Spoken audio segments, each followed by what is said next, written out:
Marina Heinz, Marina Heinz. I'm a fourth grade teacher, and I'm also the vice president of the Battleground Education Association. So, are you pleased with how everything played out today?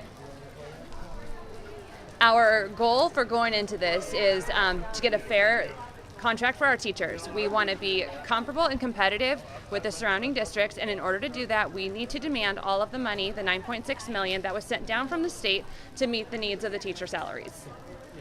Marina, how do you respond to what the superintendent is saying, that they would have to cut unfunded staff, that you might see increased class sizes if they give you all of that money?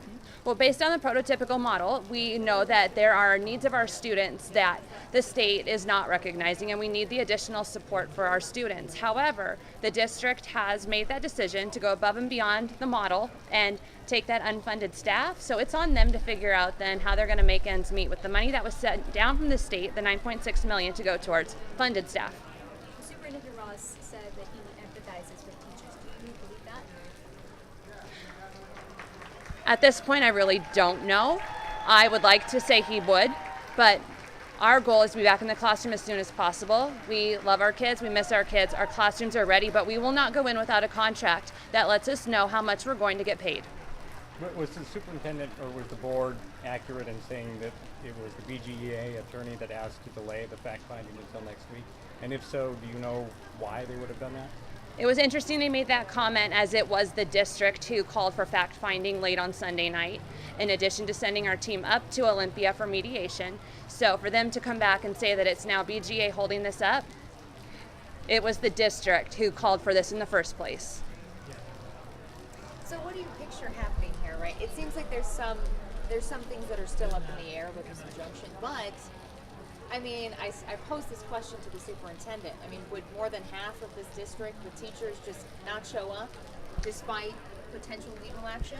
It's been a very interesting 96 hours with what has gone down with the threats that the district has made toward its educators. And we have been preparing for tonight for a very long time. We've been following the other districts, and we are very much aware of the injunctions that could potentially be filed.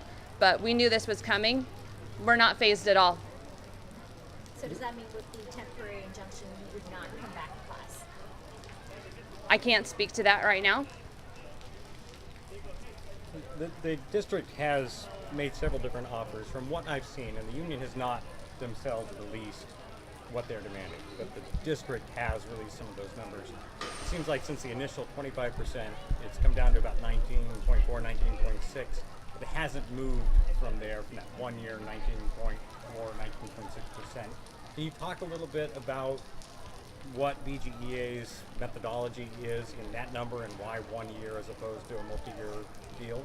I'm not at the bargaining table, so I can't speak to the proposals that are being sent back and forth. I do not know what those proposals look like. All I know is that $9.6 million was sent from the state for teacher salary, and the teachers of Battleground want all of that money so that they can attract and keep the best in Clark County for educators looking to be teachers. One of the things that the board touched on was, it's hurting kids. You guys have any response to that? Kids are resilient. The little ones will not remember this. The older ones may or may not. However, when parents are having this conversation with their kids, they need to be truthful and honest as to what is really going on. There are a lot of analogies out there that kids understand as to why teachers are fighting for what they're fighting for, and they get it. Hey, let me ask you one more question, Sure. because there was a lot of comments at Monday's meeting about Battleground teachers being the lowest paid in the region in Southwest Washington if this deal goes through. When I look at the numbers, that doesn't quite line up. It would be more like middle of the road. Can you talk about, from a teacher's perspective, why there is that sense that Battleground teachers might have to go somewhere else if they can't get the deal they're looking for? A lot of educators use Battleground as a stepping stone.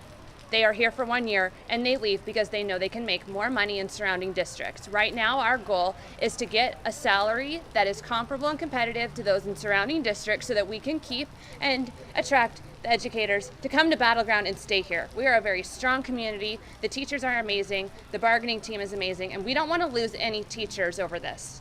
But it's looking like it may come to that.